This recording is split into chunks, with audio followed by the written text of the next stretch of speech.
Marriage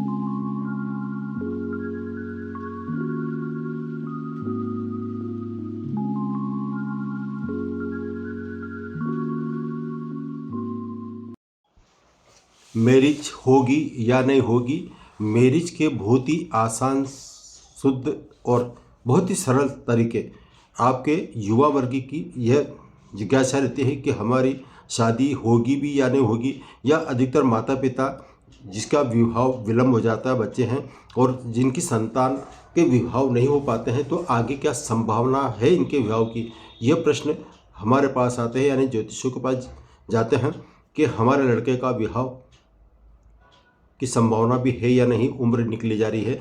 तो आज मैं आपको सिर्फ 5 मिनट में ऐसे ज्योतिष सूत्र बताऊंगा जो आप बहुत ही सरल आसानी से आप समझ जाएंगे कि जिसकी जन्म पत्रिका आई है उसमें मैरिज की, शादी की, विवाह की पूरी संभावना कितनी बनती है, कितना प्रतिशत इसका मिला हुआ है, संभावना भी है या नहीं, या सिर्फ सांत्वना दे रहे हैं। तो अधिक विलंब न करते हुए आज का विषय प्रारंभ करते हैं। हम ज्योतिष एकाग्र चैनल से ओम प्रकाश शर्मा, आप सभी का हार्दिक स्वागत, हार्दिक अभिनंदन। अब सबसे पहले मैं आपको जन्म पत्रिका के महत्वपूर्ण स्थान के बारे में बताता हूं, जिससे मैरिज की संभावना होती है, शादी की संभावना वाले कौन से ऐसे स्थान है, कौन से ऐसे हाउस हैं जिनको हम सबसे पहले नज़र डालते हैं। तो सर्वप्रथम आता है लग्न भाव, यानी कि प्रथम स्थान। लग्न स्थान का संबंध खुद से होता है, और उसके बाद में आता है मैरिज का मतलब होता है शादी। शादी कहो, मैरिज कहो या विवाह, तो जब मैरिज होती है तो उसका ससुराल का जो संबंध है वो जन्म पत्रिका का दूसरा स्थान माना जाता है। इसके अलावा तीसरा स्थान जन्म पत्रिका का आपका साहस पराक्रम कि आपका, इसको भी देखा जाता है। इसके अलावा तीसरे के बाद में आता है पांचवा स्थान। जन्म पत्रिका का पांचवा स्थान हम प्रेम से संबंधित मानते हैं। विवाह, शादी, जिसमें प्रेम का स्थान बहुत ही, प्रेम यानी कि लव का महत्वपूर्ण स्थान है कि आपको कोई प्रेम करने वाला जीवन साथी मिलेगा या नहीं मिलेगा, तो पांचवा स्थान भी महत्वपूर्ण स्थान रखता है। इसके बाद में आता है सातवां स्थान। जन्म पत्रिका के लग्न स्थान से जस्ट सामने सातवां स्थान। सातवां स्थान दाम्पत्य सुख के बारे में माना जाता है। इसके अलावा आता है भाग्य स्थान। भाग्य स्थान का संबंध 9th हाउस, आपका 9वां स्थान, ये भाग्य स्थान, इसको भी देखना है। और साथ में आता है 11वां स्थान। 11वां स्थान जो आपकी इच्छा है कि मेरा विवाह होगा या नहीं होगा, तो ये मनोकामना आपकी जो पूर्ति है वो 11वां स्थान करता है। इसके बाद में आता है सबसे लास्ट में 12वां स्थान। ये 12वां स्थान खास महत्वपूर्ण है। कारण क्या है, जब विवाह होता है तो शयन सुख आपको मिल पाएगा या नहीं मिल पाएगा, ये शयन सुख ये 12वें स्थान से देखा जाता है। तो इस तरह से मैंने इसमें जो खास स्थान बताए हैं जन्म पत्रिका के, पहला, दूसरा, तीसरा, पांचवा, सातवां, 9वां, 11वां और 12वां, इन स्थानों का बहुत ही महत्वपूर्ण रोल है और इसको देखना चाहिए। अब आता है कि भाग्य स्थान की बात चलती है तो विवाह के लिए, शादी के लिए गुरु का महत्वपूर्ण रोल होता है। तो गुरु जन्म पत्रिका में जिस स्थान पर स्थित होता है उससे आप गिनिए।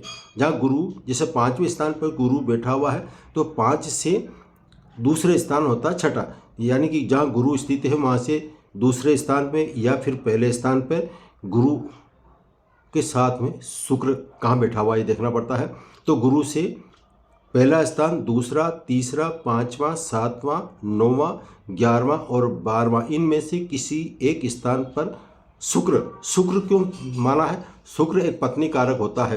ये पत्नी कारक ग्रह गुरु से इन स्थानों में से किसी एक में बैठा है तो ऐसे जातक का विवाह यानी कि मैरिज जरूर होगी यदि यह स्थिति बनती है तो।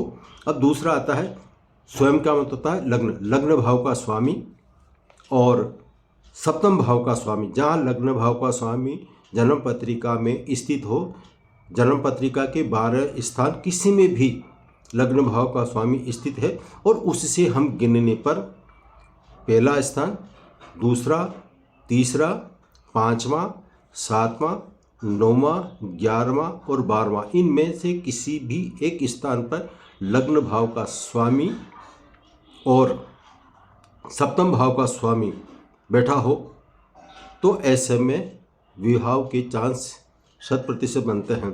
लग्न भाव का स्वामी जैसे मंगल हुआ तो मंगल जिस राशि में स्थित है वहाँ से गिनिए तो सप्तम भाव का स्वामी क्या होगा। जैसे मैंने बोला मंगल, तो मंगल फॉर एग्जांपल मेष राशि लग्न की हम बात करते हैं तो मेष राशि का स्वामी होता है, लग्न भाव का स्वामी कौन हुआ, मंगल। और मंगल जिस स्थान पर स्थित है उससे 7वां स्थान, तो 7वां स्थान पे आता है शुक्र। तो ऐसे में लग्न भाव का स्वामी और सप्तम भाव का स्वामी की स्थिति, जैसे गुरु की स्थिति देखी थी वैसे ही इसकी स्थिति देखिए तो आपको पता लग जाएगा कि शादी होगी या नहीं होगी। इसके बाद में आता है गुरु जहाँ स्थित हो, जिस राशि में स्थित हो वहाँ से गिनिए कि सप्तम भाव का स्वामी या तो लग्न भाव का स्वामी और सप्तमेश कहाँ बैठा हुआ है।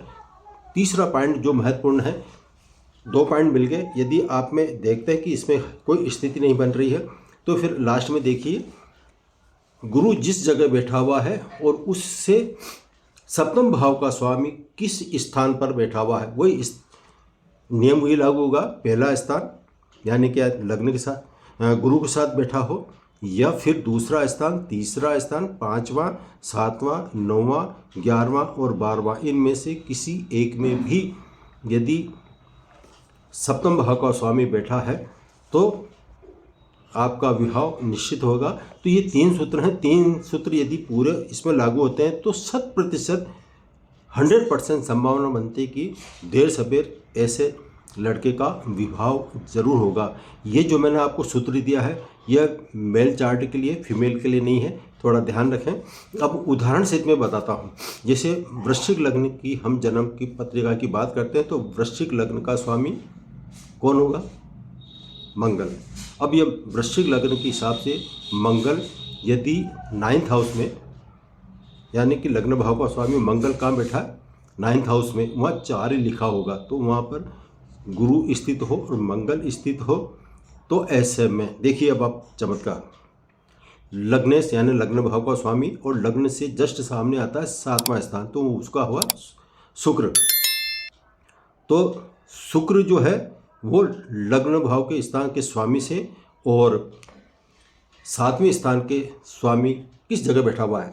अब लग्नेश जो बैठा है आपके 9th हाउस में, तो मंगल जहाँ बैठा हुआ है, मंगल से जहाँ मंगल है वहाँ से पूरा गिनते हैं तो 12वें स्थान यानी कि जन्म पत्रिका के 8वें स्थान पर शुक्र बैठा हुआ है। तो आप समझ जाइए कि आपका विवाह निश्चित है। इसके अलावा यहाँ पर गुरु स्थित है मंगल के साथ, वृश्चिक लग्न की पत्रिका, और 9th हाउस में गुरु स्थित है।